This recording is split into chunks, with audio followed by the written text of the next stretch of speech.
love Pittsburgh. There's so much to talk about. My drummer, Joe Saylor, is from Pittsburgh, and so is the bassist, Philip Keene. And we've been playing together since I was 17 years old in high school. And they also have family in Indiana, Pennsylvania. Yes, I know the area. You know the area over there? I've been over to their house a lot, his grandparents. It's so nice. Oh, man. And it's a jazz. Pittsburgh is a jazz. There's a lot of great jazz history. It's amazing. Well, not quite as much as New Orleans, though. It's a different branch of the same tree. Like Roger Humphreys was there. Ooh, played with Horace Silver. Oh, man, come on, Pittsburgh Jazz. So we've got a beautiful day here in Pittsburgh right now. It's like this gorgeous spring day. What's a gorgeous spring day like in Louisiana, New Orleans? Oh, my goodness. It's a little bit humid, but it's got a great vibe. It's like you could smell people cooking outdoors all the time in the spring. And that's when the grills come out. That's when the people start making boudin and po' boys on the stoop. Or you got people doing, like Kermit Ruffins, the great trumpeter singer of New Orleans heritage and renown. He would be making barbecue and have a pot of red beans at the back door of the place that he's playing at Mother-in-Law Lounge, usually his club down in the back here, have the red beans cooking. So you could go up and put a plate of red beans and you smell all of that aroma in the air. And you just have this beautiful breeze that's coming through, and you see the magnolia trees and you see the oak trees in City Park, or you go to Congo Square and you just see the old architecture and all of the different things that were there since the 1700s. And it's amazing to feel that energy. I mean, I was just in New Orleans, so I'm recounting it as I talk to you. I'm recounting that feeling. Yeah. So Jon, what about music? I mean, the music that goes along with that. I'm just wondering how you're describing New Orleans, but you're also describing culture, and like you can't separate those things, right?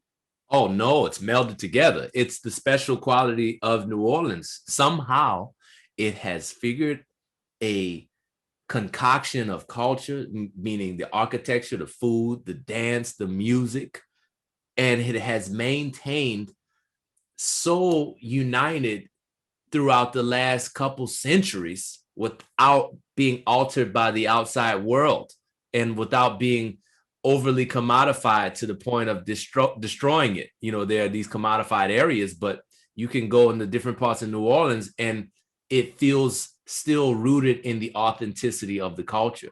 And that's why the music and the musical families, the dynasties, like the family that I was born into, the Batiste family or the Marsalis family, or all of these different families that have been a part of that tapestry.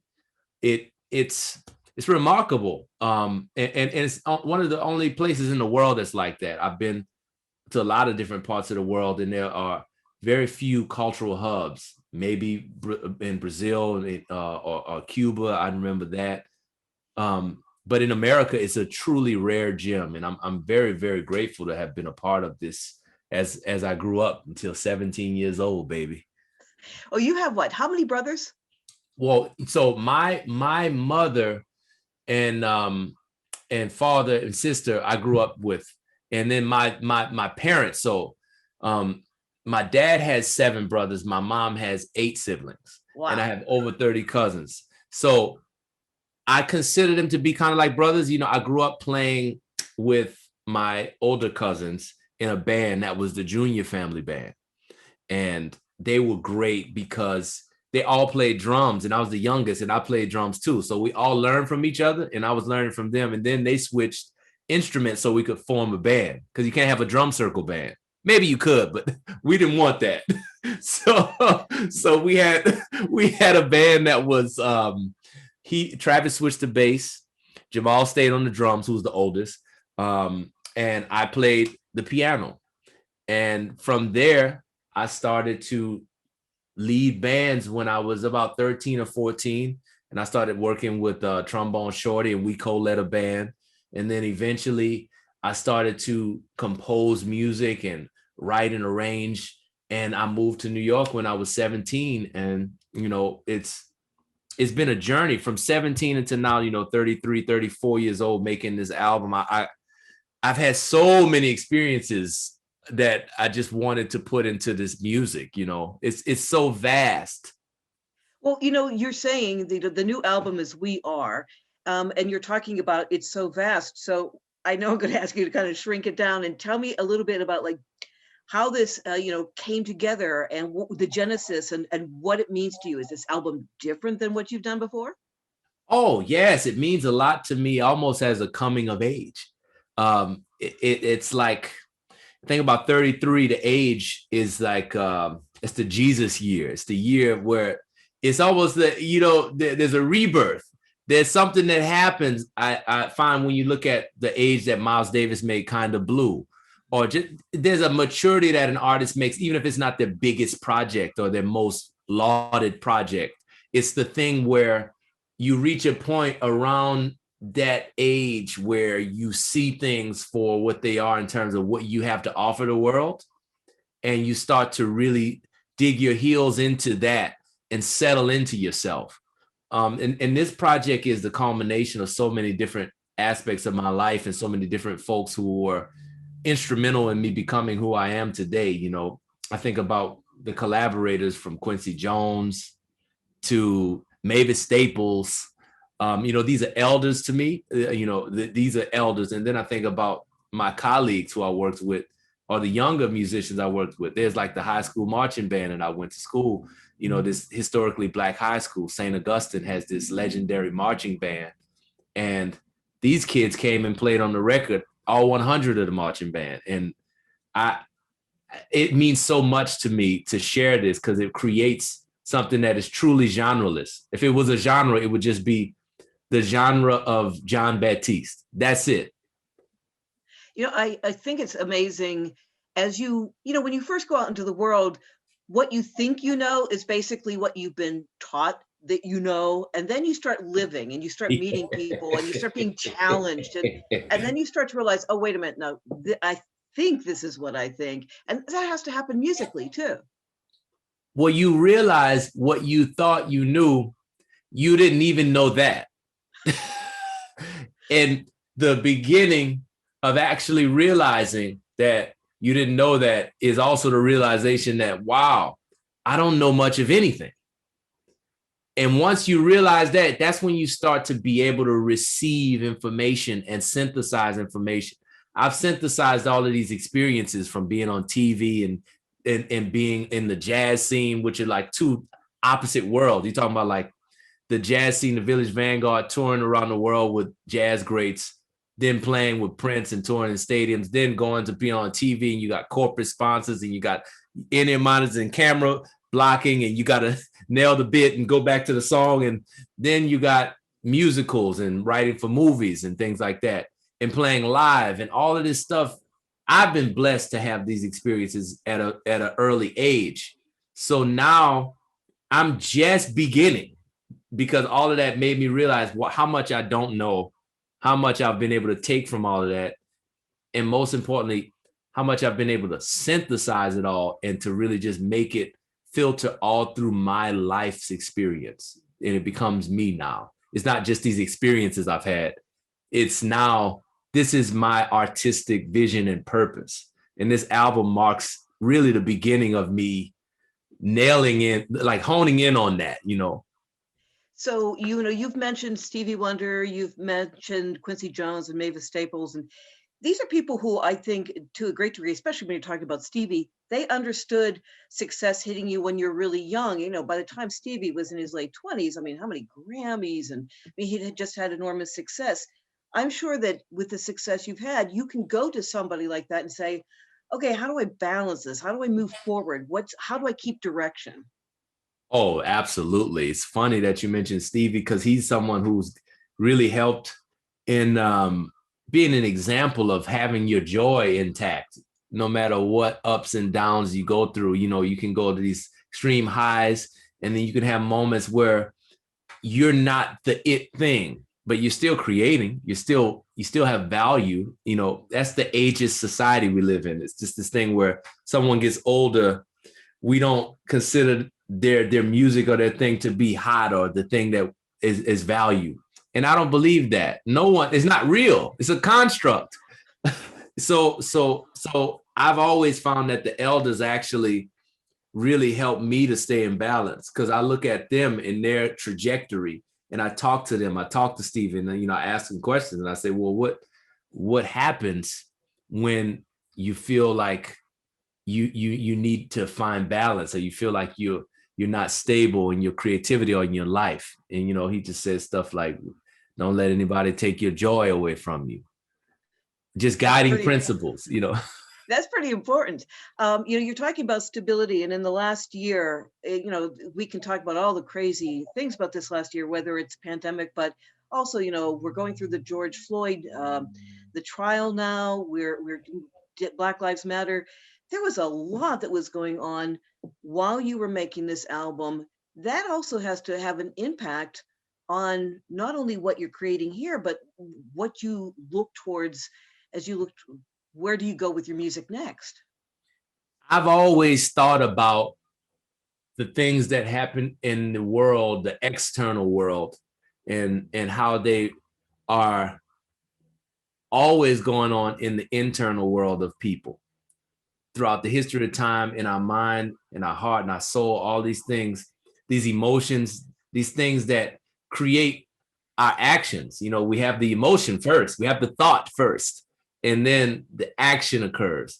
And that's what makes fiction such an amazing idiom, because it feels prophetic and it feels like, wow, you know, 1984, Orwell was on to something. You know, it's just like all of these things that we think about and we feel. For instance, with this album, a lot of it I wrote before these events happened, but I was going so far within my internal self and my internal world, my mind, my thoughts, and what I was feeling, that I think what happens is you create something that speaks to the times around you, or that speaks ahead of the times that are coming. And Stevie told me this once, that he wrote, it was Inner Visions and Songs in the Key of Life within a 4-month period. And just now, if you think about what that means, is that he was in a zone, he was in a flow state. I feel like this album, I was in a flow state. I was doing this album at the same time as I wrote the score for Soul, at the same time as I was doing The Late Show. These were all happening at the same time. And I think that when you see it come out, it may seem like it was impacted a lot by the external, but it was actually the opposite. I was going so deep that what came out became something that feels almost prescient in that way. So music can be prophetic as well.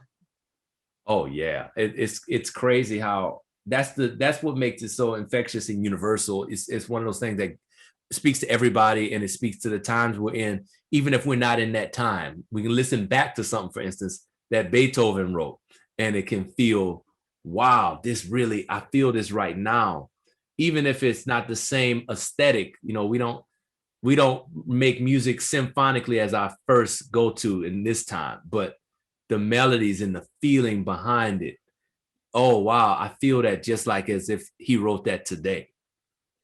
And I would imagine that even, you know, when you're creating a song, you go in the studio and you sort of recreate it in a new way, and then you go out on stage, it's a constant like recreating whatever you've already created. Oh yes, and that's what I love about all the albums that I've made up to this point. They've all evolved on stage, and they've all become something even more than what they were in the first day I recorded them.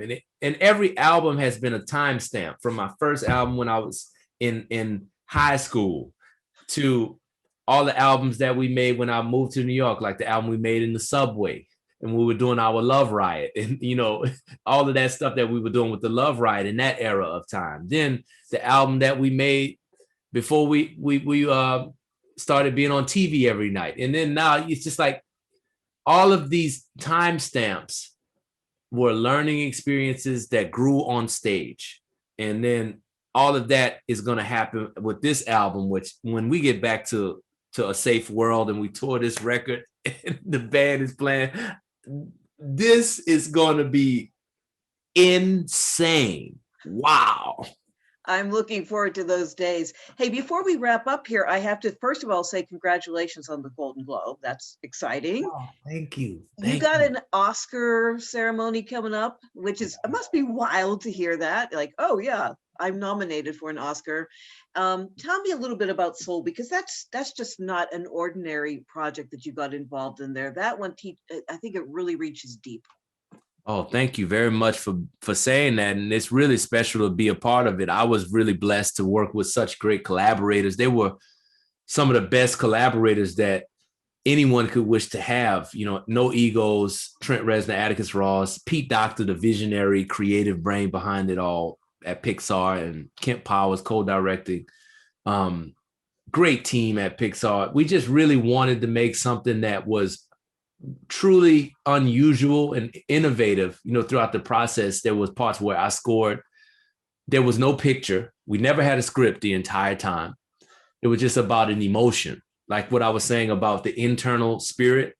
I was also thinking about soul when I was saying that, because, you know, I did We Are and Soul at the same time, and it was just this so much internal probing, almost like meditation through creation, prayer through creation, that was happening.